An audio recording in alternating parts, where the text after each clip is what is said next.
So it's been a long journey. I got kicked out of school. I ended up going to Paris with my father. The first year already I learned French. I started to hear more about the deen. Different events happened that kept on bringing me back to the religion of Islam. And the brother, he took me into another masjid. So it was the first time I saw students of knowledge. I just wanted to learn Arabic so bad. There's no way I'm going back to the West and work in some like retail store or something like that. I need to find something to do remotely. I started to think, what can I monetize online? At that time, the only skill that I had, it was teaching Arabic. And I just went full time with it. I went crazy with it. I shut everything else down. Students of knowledge, they should be entrepreneurs, because entrepreneurs, if you keep on doing the right things, reinvesting into the business, reinvesting into yourself and your skills, your knowledge, you can only continue to make money. People need to know how to build a brand. Bismillah, walhamdulillah, wassalatu wassalamu ala rasulillah wa ala alihi wa sahbihi wa walah. So today I have a very interesting guest with us today, Muhammad Al-Andalusi, who has started an institute called Andalus Institute. A lot of followers on Instagram, and many of them are interested to learn Arabic and learn the language of the Quran. So I figured that Muhammad will be a great guest to bring on, inshallah, to tell us a bit about his journey and talk about how people can, inshallah, start learning Arabic. So interestingly, Muhammad is from the Senegal, but he was born in Spain. And he not only speaks Arabic and English, but he also speaks 3 other languages, so 5 in total. Allahumma barik. And inshallah, maybe we start off by talking a bit about yourself, Muhammad, how you started your journey, being born in Spain, what that was like, and then how you eventually moved to Egypt and started learning Arabic. For sure, inshallah. Thank you for having me, first of all. Yeah, bismillah, alhamdulillah, salatu salam rasulillah. So it's been a long journey, especially when I do podcasts, I realize how long of a journey it's been since I was born and whatnot. Very interesting as well when you leave your surroundings and then people ask you, oh, subhanAllah, you speak 5 languages. Oh, subhanAllah, you've been to this place. Oh, you start realizing, well, that's actually not normal. That's actually, out of the regular thing that somebody would do. But yes, that's right, man. All of this happened by the qadr of Allah. So I was born in Spain, Barcelona. Grew up in Spain, Barcelona. For 14 years I was there.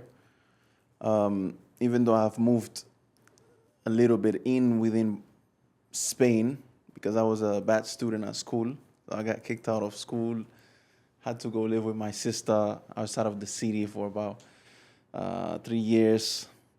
Then came back to Barcelona because the official basketball team sent a letter to my sister because they saw me play, and they said that they wanted me to do the trials in their team and whatnot. I went and did the trials, then stopped to do skateboarding. Then I stopped skateboarding to do graffiti. Yeah, I was very multi-passionate, but now being grown, I realized how that helps my creativity. So, whether it's with the institute, whether it's with, content on social media and whatnot, I think that my creativity was developed through all of these things, being more passionate and just embracing it. Because, like I said, many people would say, subhanAllah, you was called out by the official basketball team. You could have been a professional basketballer. You could be like an NBA right now, man. But I was always like, man, I'm tired of basketball. Let me just do skateboarding. And a lot of people around me were like, yo, that's not an intelligent decision. But yeah, that was my growth. That was me growing up. At 14, 2006, I went for the first time to my father's country, back home, Senegal. And at that time, I spoke Spanish and Catalan being my first language, which is my mom's language in Catalonia. And Spanish, you're gonna learn Spanish if you grow up in Spain, you go to school in Spain. So when I first got to Senegal, my father's home country, for some reason, Allah just put in my heart that I wanted to learn French. One of the things that was perhaps a cause of it is that my father was living in Paris already for 3 years. So he went in 2003, 2006. We did a family gathering in Senegal for summer. And I guess something triggered that I wanted to go with my father. Perhaps it was, the need of a male role model. Perhaps it was me just wanting to because I remember at that time I was thinking, yeah, perhaps in friends I can continue my basketball career. And I don't know what triggered it, but I ended up going to Paris with my father, and I spent about 3 years there with him. And within those 3 years, I learned French. Funny enough, the first year already, I learned French. I think my mom tracked the amount of time that it took me to start speaking French, and it was 4 months. Because French is, it's in the group of Latin languages, right? So it's very close to Catalan. A lot of words are very similar to Spanish. So yeah, man, I started feeling like French is now home. I started feeling more identified with my teammates, people in school. I think as well I had a very strong identity crisis growing up. When I was in Spain, I was black. And then when I went to Senegal, I was white. And then when I went to France, they started calling me métis or light skin. So I was like, I don't know exactly what I am, but every place I go to, I'm different. But in France, one thing that I liked is that I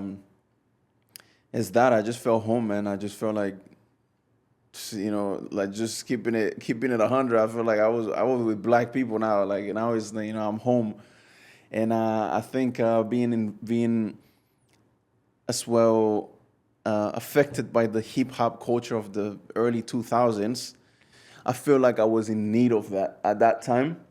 I really wanted to be around black people that as well like the hip hop culture and whatnot. So this is why I really liked when I went to Paris, and it was very easy for me to feel home, start having friends, and so yeah, it was cool, man. Friends, it was very nice, and friends, funny enough, is where I started to hear more about the deen.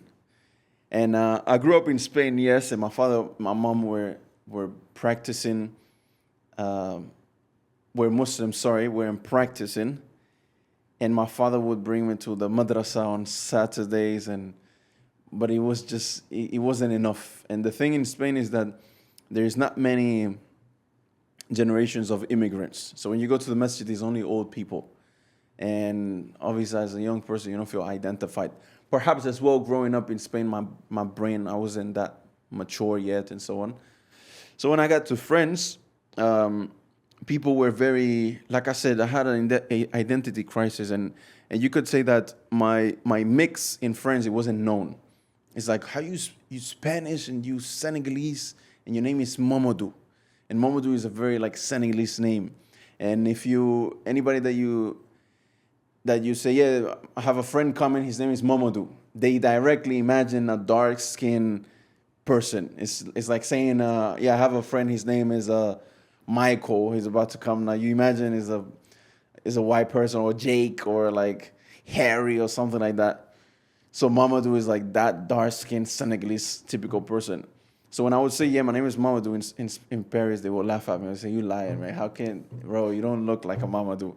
Funny story as well. I started hanging out with a group of, for some reason I was always hanging out with women there. Like, it was just funny how it happened. But there was this girl that lived in the same street as me, so we would get off the bus every day from school until she approached me, and she was like a masculine woman. Like she was like, and she was from the American islands, and so she said, "Yo, where you from?"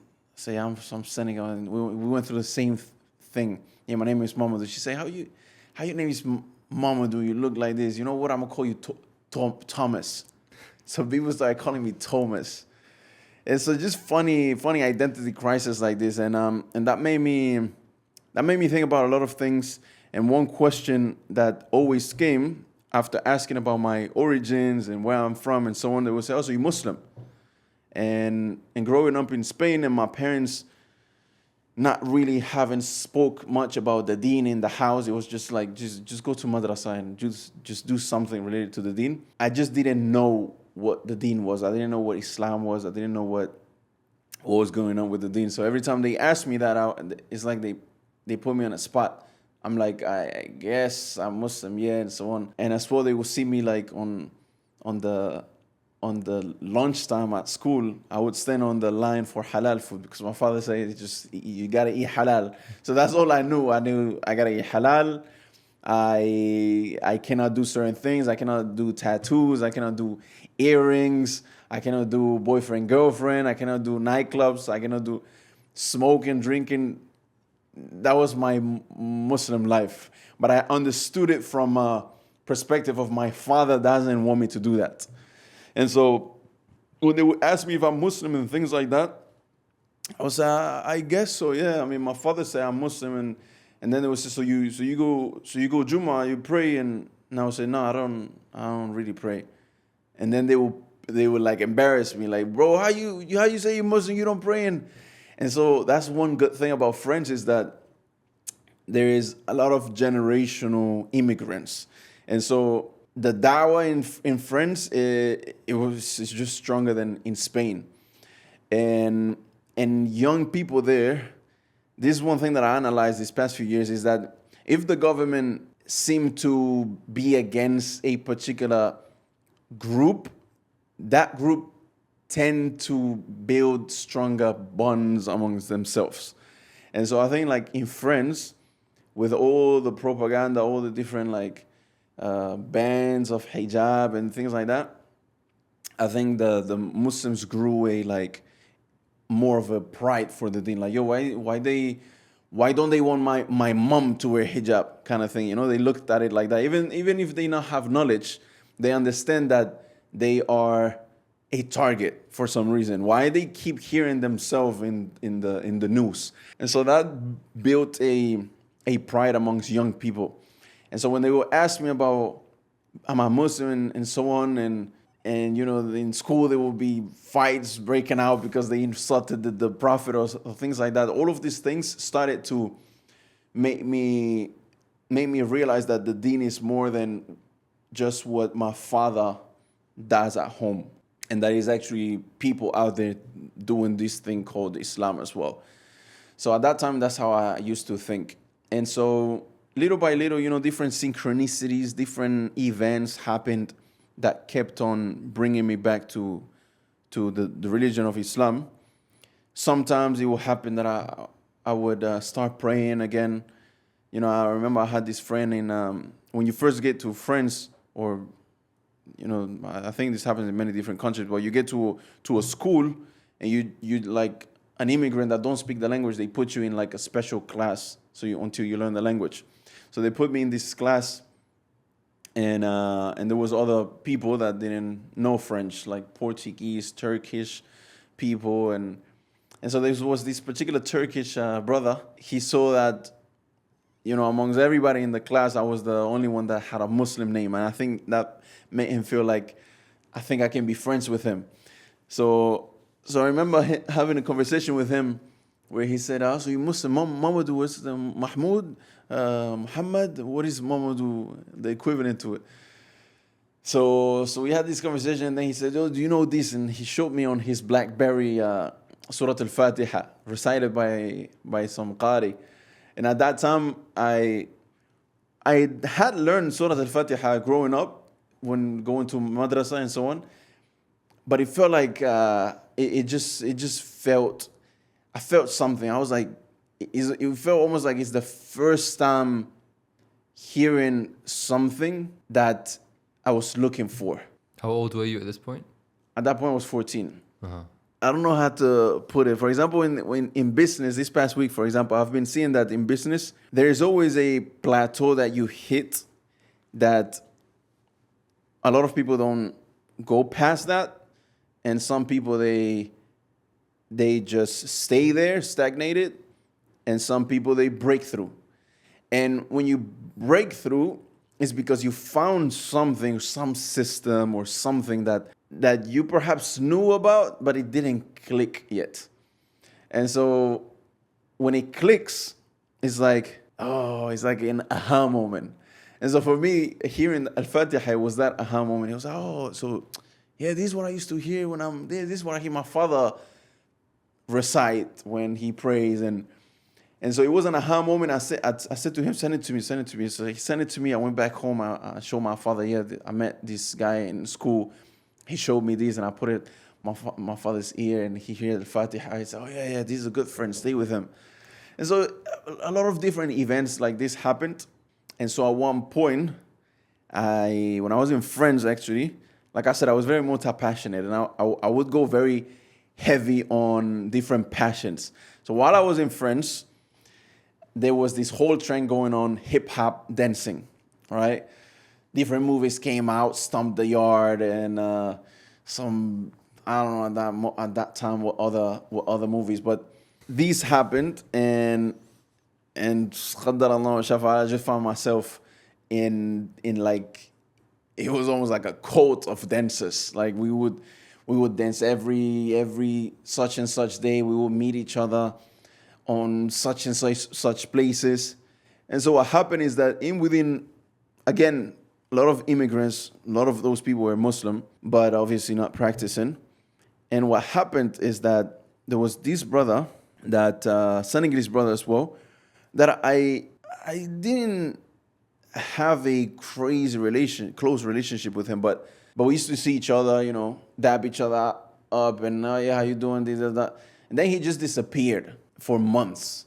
And then I remember once I saw him in the street, and he was wearing a white thobe, and we bumped into each other. I was like, "Oi, what's going on, man? I was looking like you changed your life, man. Like, what's going on? I didn't see you for a month. You didn't come to the dancing sessions anymore." And he was like, "Yeah, man, right now I'm practicing. I don't wanna fall." He started like, his language changed. I don't want to do sins. I don't want to fall into sin, man. That's haram. And I was like, whoa, like, that sounds like you got something. It's interesting, but I don't know what it is. And we were cool. He said, yeah, come to my house. And I guess for him at that time, he was like giving me dawah. But obviously I wasn't looking at it like that. I was just looking at it like, yo, this is interesting. So he said, I want to show you something. Come to my house. And so he invited me to his house, and he showed me a video of a few brothers doing a tour of Medina University. So it was the first time I saw students of knowledge. Again, going back to my identity crisis, they were black, they were from the UK, they were a little like hood, and all of those things, alongside them being young, them, how they looked, and just me identifying with them, because that's perhaps what I was at that time. It's like seeing myself, but in a practicing version. And I was like, SubhanAllah, man, that's crazy. I never seen black young people with swag practicing in Medina. What they doing? And so obviously as well, him who used to dance with me, I would identify with him as well, because we were on the same thing, on the same vibe, per se, on the same wave. And so I started identifying with those people that I saw in the video. And then the brother, he took me into another masjid, and in his local neighborhood. And again, it was the hood in France. And so there was a lot of those young, as well, black people, amongst them Moroccans and so on. But me, obviously, again, growing up, I had that identity crisis. So every time dawah would come from young black people that were hood rats, it's like I identified best with it. So in that masjid, it was like a masjid, but it was very student of knowledge driven. So it was a big emphasis on seeking knowledge. That's when I started realizing, like, yo, I really want to learn, man. I want to be like these people. I want to go and seek knowledge and this and that. And in that same masjid, I met someone that told me about a program in Egypt in the next summer. And I took the leaflet. I went back to my parents. I said, I want to go there. Can you pay for me? It's just 3 months. And yeah, I ended up going to Egypt. And then, like, once you put yourself in the environment, khalas, if you put yourself in the right company and in the right environment, and you do the right thing, seeking knowledge, and you just put the intention of getting better and getting closer to Allah does the rest for you. So that was for me. The whole journey to get me to Egypt. Then once I was in Egypt, khalas. The more you learn, the more you want to learn. I just wanted to make it my whole lifestyle. And so that's how that's how I went from a basketball, skateboarder, graffiti head, hip hop dancer to a talib al-ilm, I guess. That's how I identify as now. Amazing, subhanAllah, what a story. So you land in Egypt, and I think you were like 18 when you landed, right? So Yeah. you're super young. And it's interesting you talk about this identity crisis, because actually this is something that's felt by a lot of Muslims living in the West, right? Because, if you practice your religion, it's so different to Western culture that you feel like you don't belong, right? And then when you go home to your country, like when you went back to Senegal, now they see you as like a white guy, right? They don't even see you as like full Senegal guy, because you were raised in such a different environment to them, subhanAllah. But perhaps that was Allah's way of like guiding you towards this path that you just never felt like you really belonged. So you're like, let me find something where I feel like I belong, right? So going to Egypt, obviously you didn't speak Arabic. Like, what made you end up in Egypt? Did you sign up to an institute before you went? And also that must have been a cultural shock as well, right? Because, Egypt is quite, a different environment. Obviously, a lot of people there at the time, I guess they didn't speak English. So there's a lot of just, people speaking Arabic everywhere. How did you find that? Like, what was Egypt like? Yeah, to be honest, I thought I was going into like this, like a Muslim country. It's all gonna be perfect. Everybody's gonna be practicing. Everybody's gonna be truthful. Nobody's gonna lie. That was my expectation. And so when I got to Egypt, I saw the complete opposite. Not completely, but I was like, it just made me realize that the religion is perfect, but most people don't practice it correctly. And obviously, I didn't know Arabic. I signed up into like intensive 3-month program, and so when I got to Egypt, imagine just trying to learn a language with somebody that's speaking to you in the language that you don't know. So obviously, I did go through that experience already with French, so it wasn't too like crazy of a shock in terms of language learning.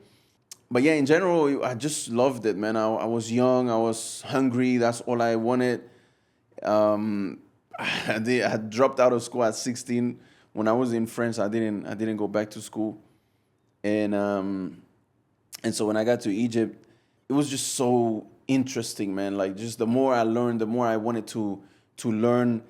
And what really happened is that, like I said, it was a 3-month intensive program. So I got there. When I mention these things, sometimes on social media, people, they look at it, you shouldn't review your past sins and things like that. But I truly believe that it's very important for young people to realize that you don't have to be perfect. And even these people that you see with a beard and a taqiyya, big name, Muhammad Darisa, we've all been where you are at right now. So you can still change your lifestyle. So I always mention, or I have mentioned before, that before doing this change and like actually wanted to go to Egypt, I was in a relationship. At that time, obviously, it was a haram relationship, but I was in a relationship for 2 years.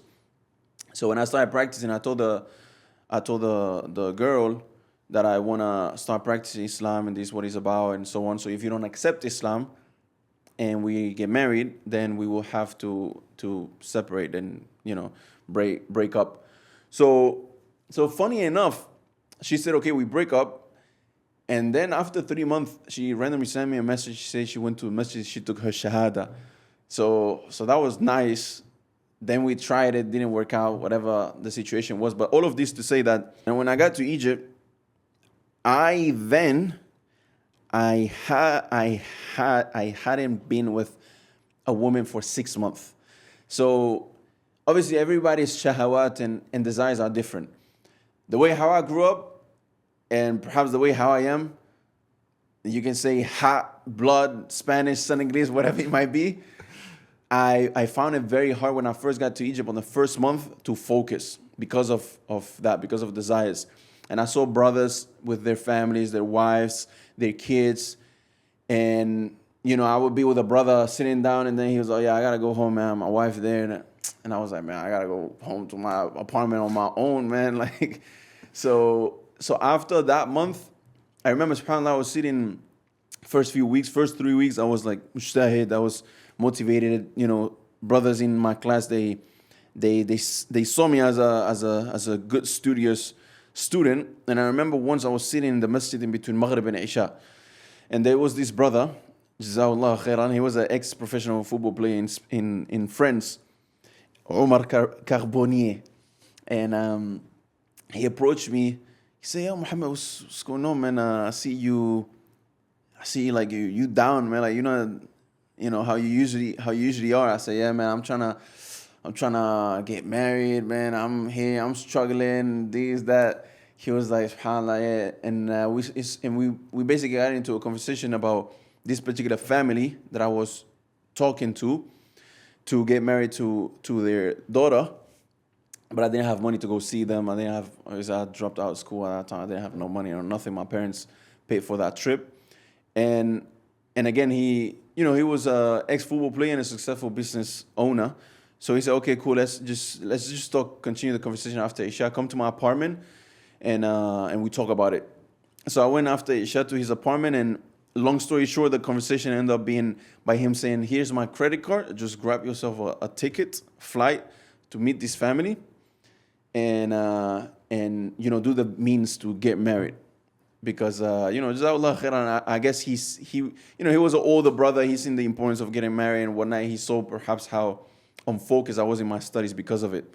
So all of this to say, a lot of people, they say, I'm just going to seek knowledge instead of getting married. It's like, no, sometimes, depending on who you are, it might benefit you to get married and then go seek knowledge. So what I did, I went to see this family. I went to the US. And alhamdulillah, she ended up being my wife for more than a decade. And so, yeah, while I was in that intensive 3-month program, I left for 2 weeks to meet this family and do the means of getting married. Obviously, when I came back, I was more in a state of calmness, like, khalas, it's going to happen. Let me just now focus on studies. So, yeah, that was the main problem that I found there, to be honest. But after that, when I came back, I completed the intensive program, and I just realized that, again, those 3 months of intensive program, it didn't necessarily teach me much Arabic, other than learning how to read and a few words here and there. But it taught me, and the environment taught me, that I wanted to make this my lifestyle, seeking knowledge, learning from scholars, the whole culture of seeking knowledge. And so that was the main thing. I realized that I really wanted to do this. I really want to come back and actually stay here, complete the whole program. Whatever the institute have as a program, I want to complete it. So alhamdulillah, I ended up doing that. After the 3 months, I went back to Spain. I saved some money. After 4 months, I got married and came back with my wife to Egypt to now settle down and focus on studies and completing the whole program. So that's when I went in, completed the whole program, learned Arabic in 1 year. And so, yeah, that was a roller coaster. Amazing. SubhanAllah, learning languages is a very difficult process. I mean, in my school, we were forced to pick a language to learn, right? So it was between Spanish, German, Chinese, and things like that. So I remember I picked German, and I just found it really hard. SubhanAllah, I was good at the other subjects, but learning languages was really difficult. So one thing I don't understand is how you are someone that landed in Egypt and you didn't speak any Arabic, and your teacher only spoke Arabic. How would you study with a teacher that doesn't speak your local, your mother tongue? I think it's something that any human being, Allah subhanAllah, from His hikmah, He has just made it possible. It's just like a baby learns how to speak. The same way, through hand gestures and through repetition and through context, vocabulary. If the teacher keeps saying, when you don't listen, when you're talking with a brother or something, he say, Isma. You're like, okay. He keeps on saying that when we do this, so I guess it means listen to me or something. And he's doing this at the same time. So it must be something, sama, asma, تستمع. Every time he says something with this سمع, it means hear. So little by little, I remember, subhanAllah, while the teacher was speaking, I would catch on words that he keeps saying. And sometimes it would just be like things like يعني, or like things that he, as a person, adapted as an expression. Like, for example, my teacher used to say a lot, wasal. Like, he will explain something, and they would say, wasal, which means, has it reached? And it doesn't necessarily mean anything unless you put it in a context in that manner. But it's like, did the information reach your brain? And so I would listen very attentively and write down, as I hear it, write down what he keeps on repeating. And then at the end of the class, go to him or do my due diligence, speak to a brother who already learned and ask him, what does this mean? The teacher keeps saying this, keeps saying this. And it was literally just like that, building blocks little by little, building vocabulary. Like even the book, we were learning an Arabic text, all in Arabic, and the teacher, he's not giving us translations. He's just trying to make us understand each word, what it means and how to use it. Like he would say, ذهب, and he would say, and he would like, try and explain to us what going means. He would go into one side of the classroom and say, ذهب, أنا أذهب هناك. And then he would walk to that place. And then he would say, Ana dhahabtu, from there to here. And we're just trying to understand what's going on. And then he will give us a list of new vocabulary. And we will go home. And we just need to memorize that vocabulary and figure out what it means. Which at this moment, to be honest, I don't even know how I was doing it. At one point, I remember I got a Spanish-Arabic dictionary. And I brought it. I remember it was the book fair. And I bought it after a long month of already, not long month, but maybe 3-4 months of doing Arabic. And I brought it to the class, and my teacher, he said, Lara, don't use Arabic to your Spanish language dictionary. We're just going to do Arabic at one point, but for now, don't do anything.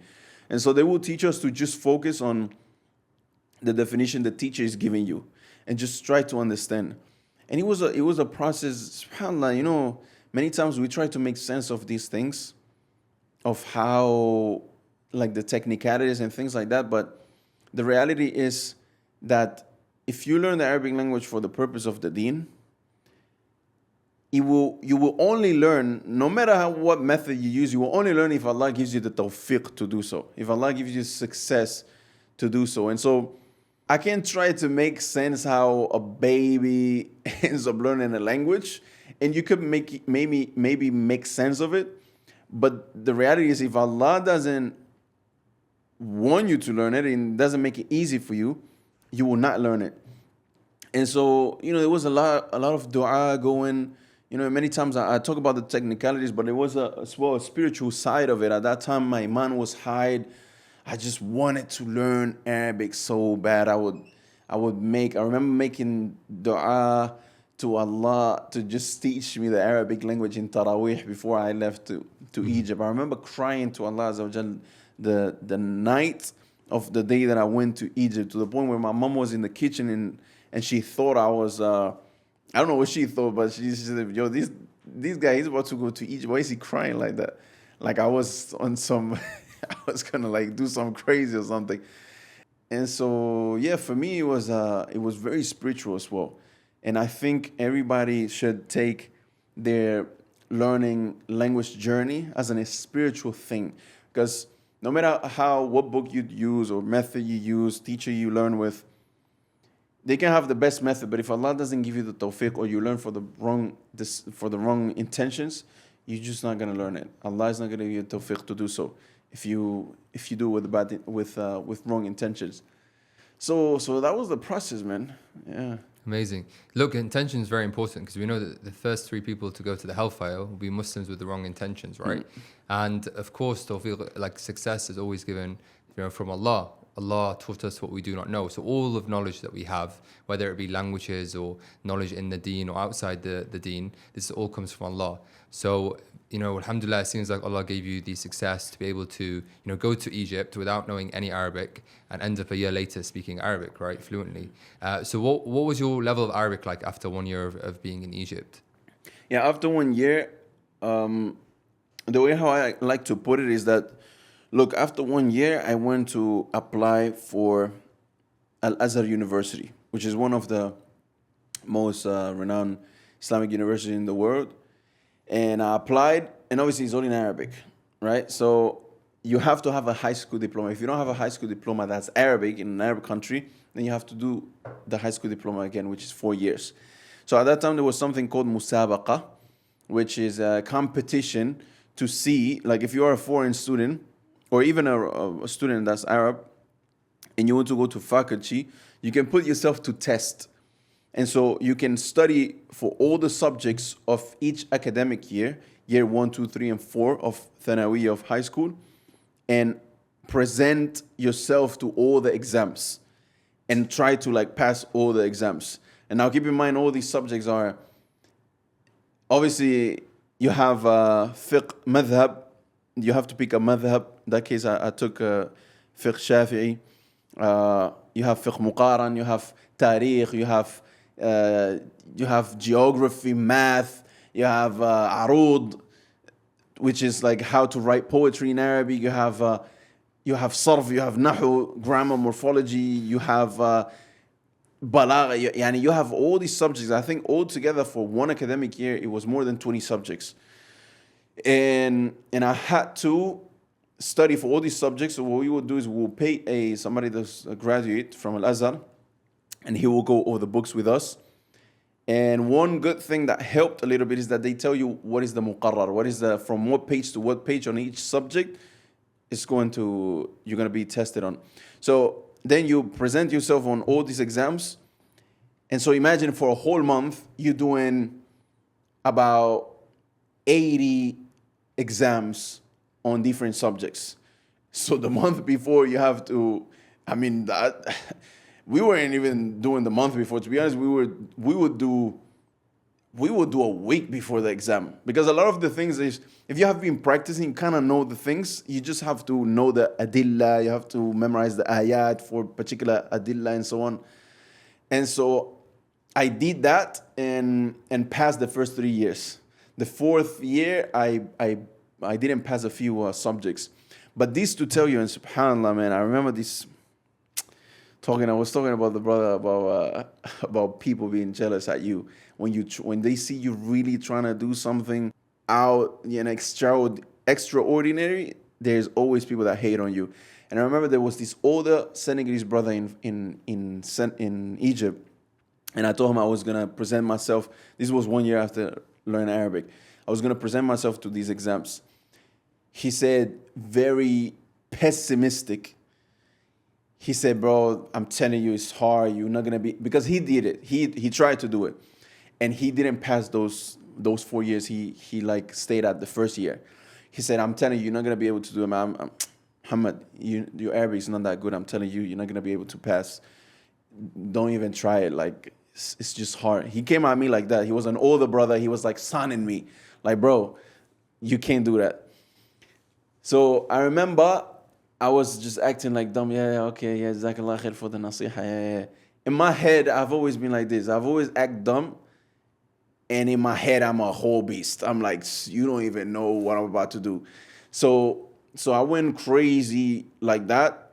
And I met a French brother who was studying in Yemen, in Ma'bar, with Sheikh Muhammad al-Imam. He was very mujtahid student. He passed the 4 years.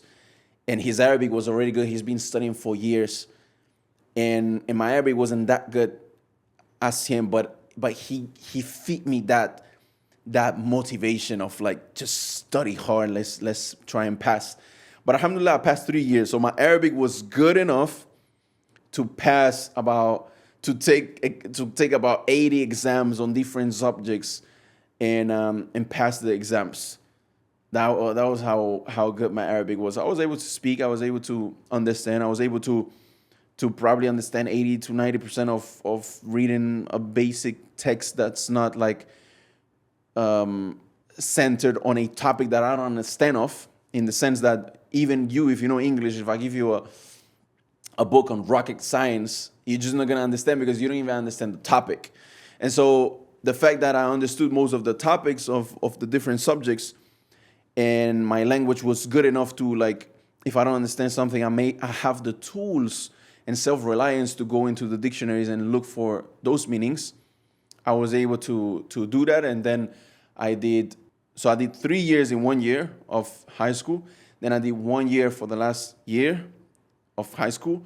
And then I went into Faculty of Sharia, and I did 1 year and second year. And so yeah, my Arabic was at that level. Amazing. So you went through a process of studying Arabic and Islam, right? So, and that took several years in Egypt.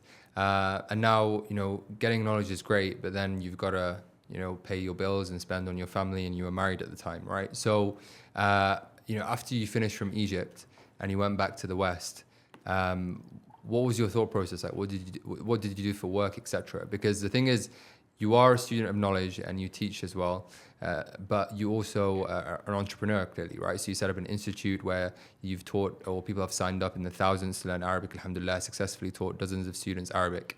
So initially, take me through like going back to the West, and what was that like? So while I was in Egypt, like I said, I was a knucklehead in school. I mean, so I didn't have any skills. I didn't have any diplomas or anything.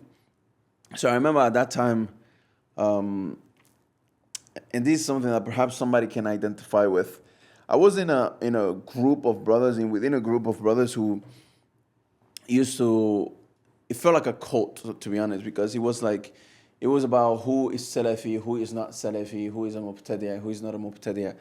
And even though I ended up going to Al-Azhar University, because I guess I always grew up having this thing in my heart where I really don't care what you say. I just want to do the right thing.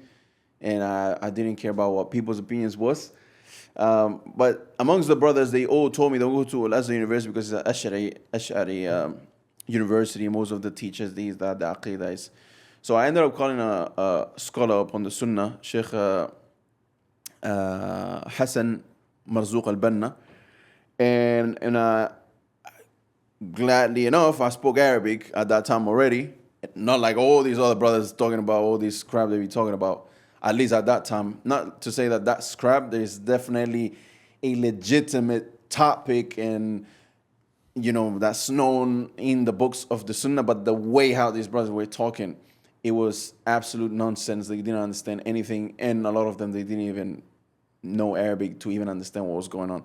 So I called the scholars directly, and I asked them, in my mind, imagine how programmed I was. In my mind, because of what these brothers were saying, in my mind, I can't even go to Al-Azhar University. Like it's haram for me if I'm upon the Sunnah to go. So I'm calling the Sheikh from that perspective. I'm telling the Sheikh, yeah, Sheikh, I don't have a way on how to take care of myself, and I want to go to Al-Azhar University to get a diploma in translation because I know different languages. And the Sheikh, he said to me, even if you go to benefit from Al-Azhar University, what's wrong? He said, go to Al-Azhar University, benefit from fiqh, benefit from usul al-fiqh. And he mentioned fiqh and usul al-fiqh. And he said you can really benefit from those two. And he said from the things that are not on the correct aqidah, just write whatever they want you to write, and just get your diploma, and that's it.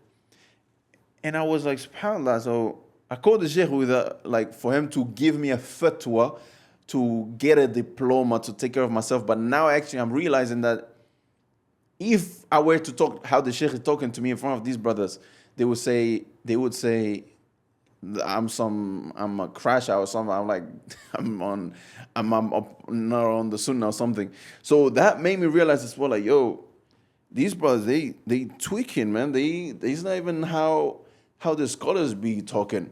And I even asked the sheikh in that call, I said, okay, ya sheikh, so, because that aroused the curiosity in me, I said, So if I want to memorize the Quran, do I have to do it in a Salafi school? I say, la, you don't have to speak about deen if you go there. Just memorize the Quran, get corrected on your mistakes, and go home. And I was like, wait, how? And so it was at that moment. It was at that moment. It's not like that meme, right? It was at that moment that he knew. But it was at that moment that I realized, like, yo, I need to stop listening to these people. And again, I'm saying this because a lot of people are going through this right now. And I feel like when you start practicing Islam and you don't know Arabic and you find yourself within a group of people like those people, you generally feel like you understand the deen through them. You don't understand the deen through the actual text in Arabic directly.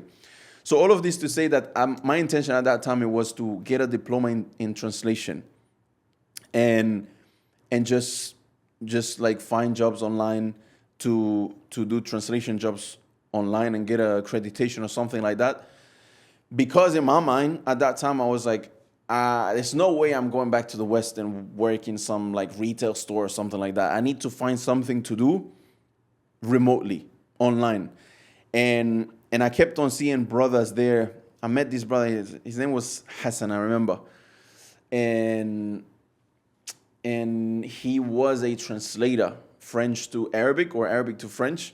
And he said he works online and whatnot. So different things like this. Then I met another brother in that same neighborhood, an American brother who was a graphic designer, and he showed me in his house he had a nice setup, and so these things made me realize, oh, I should find something remotely as well, online. So I always had this in mind. When I got to Cairo, now I was in Alexandria. When I got to Cairo and I started doing my studies in Al-Azhar and things like that, I started to think, what can I monetize online? At that time, the only skill that I had, it was teaching Arabic or Arabic. And so I started doing a few classes here and there for $50 a month to a few students. At that time, I just didn't know nothing about business, especially online. So I didn't know how to maintain it. And I generally didn't even believe it was possible to build a full-time income from it. So I ended up dropping that. And then I started to I tried different things while I was in Egypt. The point is, I learned how to sew. I wanted to build a brand online and then sell clothes. I wanted to have an accommodation service where in my mind, I was like, I'm going to build an audience online, and then people that want to come to Egypt, they're going to come through me, and I will get a commission to help them get set up. So I had different ideas like this, but it was always from the perspective of I need to find something remotely so I can continue my studies. So I can just be on the laptop, do some things, make some money, and then continue my studies. So I can be whatever, Medina or Egypt or whatever it might be. So that's how it went. I tried different things. I tried sewing. I tried building a brand, student accommodation. I even worked as a secretary at the school that I graduated from, in the Arabic school, which helped actually my speaking as well, because I was speaking Arabic the whole day. And then I ended up just going back to London and doing backs and forths in between Egypt and London, delivering food with Uber Eats and Deliveroo, which is two most prominent delivery food companies there. And while I was delivering food, I used to listen to podcasts and YouTube content and things like that. And obviously the algorithm started showing me online business and Amazon FBA, affiliate marketing, all these SMMA things and social media marketing and management and things like that. So I started to get into it. I started to learn more about it. I started trying retail arbitrage. I would buy things in Argos in the UK and resell it on eBay and resell it on Amazon. And I started making my few dollars online. I was like, yo, this actually works, man. I just have to take it serious. So while I was delivering food, in the beginning, I was just saving money and going to Egypt. But then I actually realized that if I really want to build something solid, I have to take time for it. That's when my studies, my seeking knowledge started to go a little slower till I stopped kind of being that intensive in seeking knowledge, and I started going more into business. And obviously the idea was always, I just need to make money so I can continue to study. So I ended up learning all these things, affiliate marketing. I ended up learning about online business as a whole. And then at one point, I just realized, well, now I could technically make work, like I could technically build an institute and teach the Arabic language, because now I understand how to grab attention, to promote your service, how to sell, how to product delivery, and how to give a good product to people. So I realized that, and I was like, why not go back to the initial thing? I'm gonna feel more comfortable because it's my passion, and so that's how it went in 2018. At the end of 2018, at that time I had made, I remember, $40,000 online, all online, and I had paid a debt as well with it. And so I was like, now I feel like, oh, it was literally like, now I get it. Now I get how to make money online. I just need to shift into doing what I'm actually passionate about, teaching the Arabic language, and just present it as a service.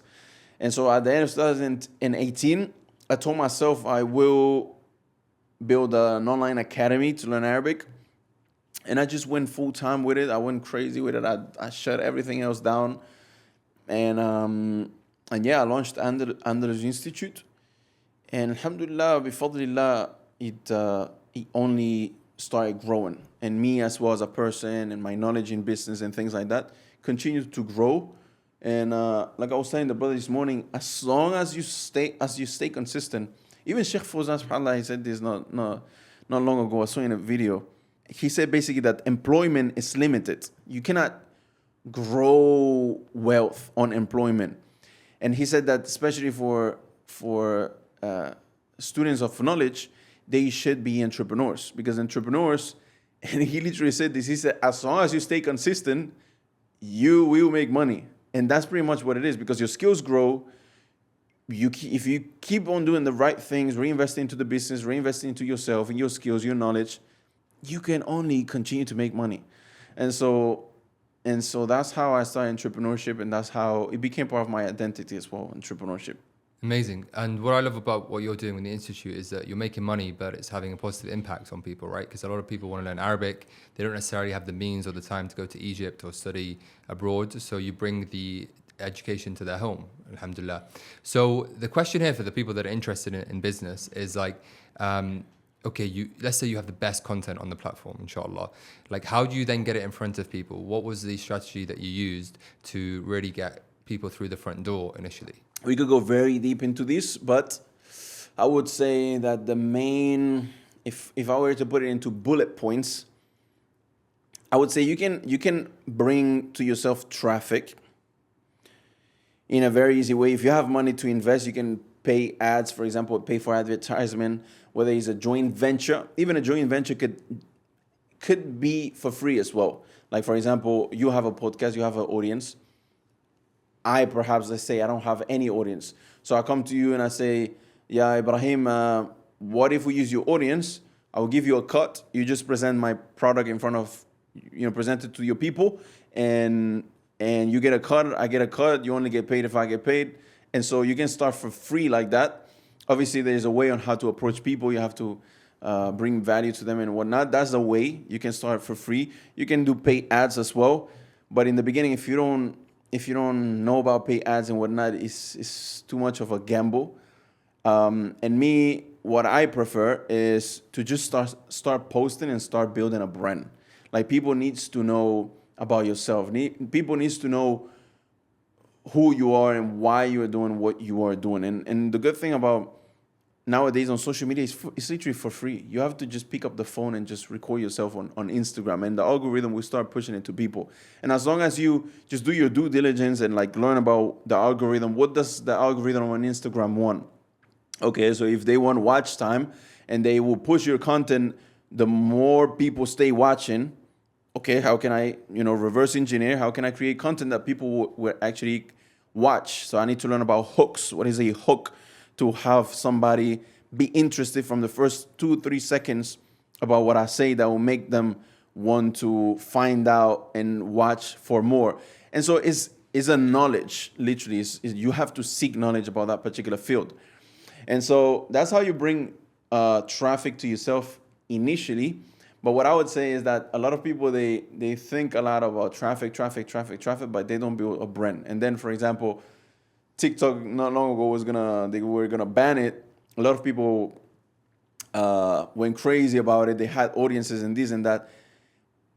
But the people that had a brand, like if you are Michael Jordan and you have an audience on TikTok and now they shut it down, Michael Jordan is still going to be Michael Jordan on YouTube. And if you tomorrow start an audience, I remember when Will Smith opened an Instagram account, he straight away started getting followers. And if tomorrow they shut down his account, he's going to go on YouTube and do it again. Why? Because he has built a brand. People know who Will Smith is.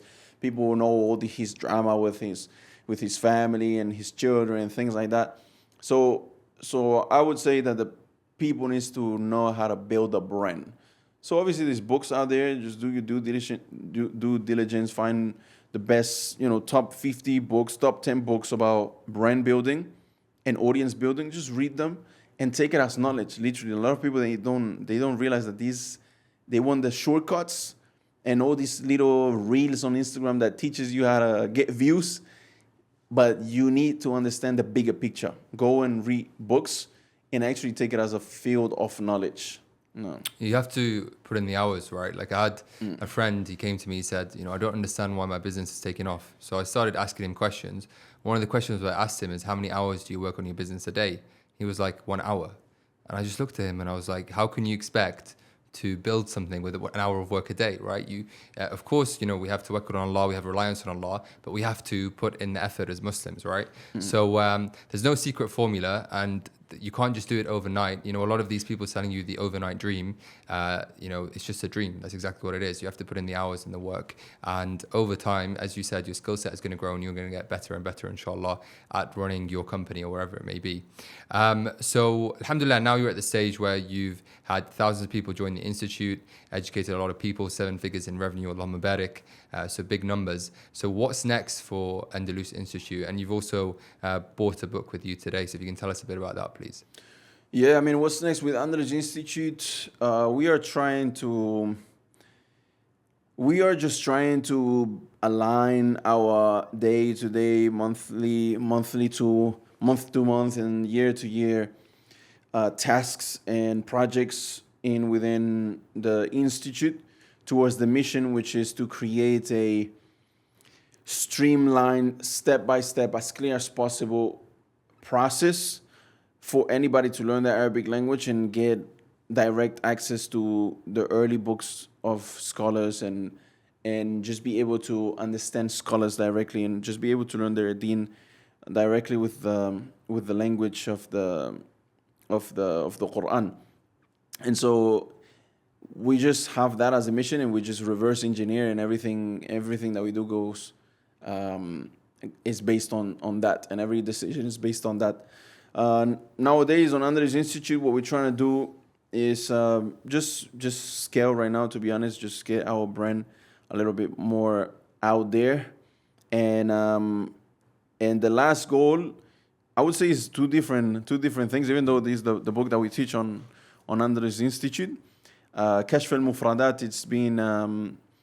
it's been a personal challenge that I gave myself, which is to make the book replace the Medina books and the Arabiya Bayna Yaday books. Obviously not fully replace them, as in like is a impactful way of me saying I want to get to the same level of when people say what books to learn.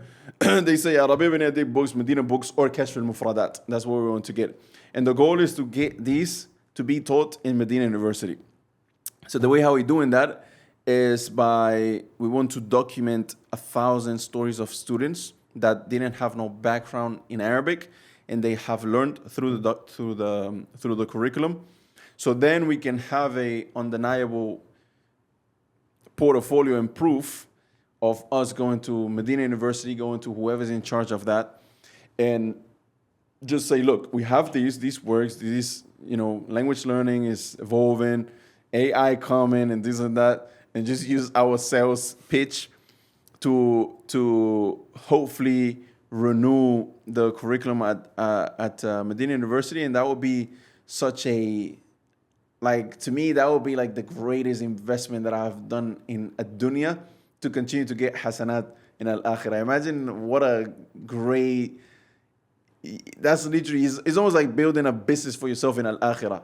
Imagine if when Allah umrana ala ta'atih, may Allah make our lifespan long and allow us to worship Him as much as possible. But once I'm gone, and our team is gone as well, because I'm not getting this together, putting this together on my own. Imagine how many students have gone through the Medina books in Medina University. How many students a year are learning Arabic through that curriculum? And so the Sheikh Abdul Rahim, Dr. Abdul Rahim, who's the author of the Medina books, which I've met in Medina, rahimahullah, passed away last year. I just ask Allah Azza wa Jal that He grants him, success by getting all this hasanat, by all this work he has put. He told me it took him 6 years to put together the books, and so he deserves to get the hasanat in al akhirah. But that's such a we talk a lot about investing in a dunya to get dividends on a yearly basis and live off it and retire and so on. But what about al akhirah? What are you leaving in a dunya that's gonna benefit you in your qabr? And so this is my lifelong, hereafter long investment and work that I'm doing to hopefully continue to get hasanat in the grave, and just make it a means of Jannah. You never know behind what particular act of worship you have done. Behind what particular act of worship you have done is your Jannah. You never know. You might just feed a cat and you go Jannah because of that. You might build a whole curriculum to teach the Arabic language and you might go Jannah because of that. So it's about finding as many ways as possible to get that reward, inshallah, in al-akhirah. And this is one of them, and I hope that Allah keeps us sincere and puts the barakah in it. I'll accept it, yeah. I mean, what I really like about you is that you're thinking big, you're being ambitious, right? And I think all us Muslims should be like that, right? If you have Allah's support, then anything is possible, right? If Allah wills it to happen, then it will happen, inshallah. And, as you said, we want to be investors in the dunya and the akhirah, right? Don't neglect your akhirah at all, because when we pass away, all of our deeds stop except three things, right? A righteous child that prays for us, ongoing charity, or ongoing knowledge, right? So this particular book and this institute, inshallah, would be ongoing knowledge. And you never know, if you spend the money on charity, it could be ongoing charity. And if you raise a righteous kid as well, the kid's praying for you. So it's a compound effect of all of these things. And we never ever neglect any act of good, right? Even smiling in the face of your brother is a form of charity, right? This right now, what we're doing, if our intention is right, inshallah, to spread goodness, is a form of worship. The beauty of our religion is that worship comes in many different forms. So may Allah accept it and allow it to grow, inshallah. And you're still, alhamdulillah, very young, and there's still big things that can be done in the time that you have left, inshallah. Amazing. Anything else that you want to add? Any advice for the youth? Anything at all that you want to say? Man, my advices can go long, but I would just follow the sunnah and say, taqillah ya akhi. Just fear Allah Azza wa Jal. And in reverse engineering your life, make it towards that. If you see that you have habits or people you go with or environments you are at or whatever you do that gets you far away from that taqwa, just try to make that the main priority. And for me, for example, when it comes to business, well, I used to do all this social media marketing. I used to do all this social media marketing for chiropractors and all these things that I had to wear a certain way. I had to talk a certain way. I had to perhaps deal with people I didn't necessarily want to deal with. And so part of that shift was based on like, I generally think I'm going to be more taqi and more righteous. If I'm going to spend that many hours working on my business, I'd rather it be with the people that I identify with, Muslims upon the Sunnah who want to learn and And so I would say make your whole life and reverse engineer based on that. If you, it's no, like in 2025, man, we can't say, oh, I can't pray because my job. Like, why you have that job then? You should make your whole thing the taqwa of Allah and the worship of Allah. So in that case, in this example, for example, if you know you have to pray 5 prayers, then find a job that allows you to pray 5 prayers. Or tell your boss how you gonna have to, that's very important for you. You have to pray this 5 prayers. So how can he do that? And so just take this qaida, take this principle in all the other aspects of your life, your business, your work, your family, your significant other that you get married to. Always think, how can I make the common advice that the Prophet ﷺ would give to anyone is fear Allah. How can I take this advice and take the other advice of the Prophet ﷺ where he says, ihris ala ma yanfa'uk, do whatever it benefits you, actually benefits you. Take that and just reverse engineer and see how can I systemize my whole life to make that a reality. So I would say that's the advice I would give my children, and so that's the most truthful advice that I can give now. Amazing, barakallahu feek. No. And on that note, inshallah, we'll wrap up. So I'll put the links in the description for the institute and your social media if any people want to follow and connect, inshallah. And barakallahu feek for your time. I really enjoyed it. Inshallah, it was beneficial for the audience. Assalamu alaikum wa rahmatullahi wa barakatuh.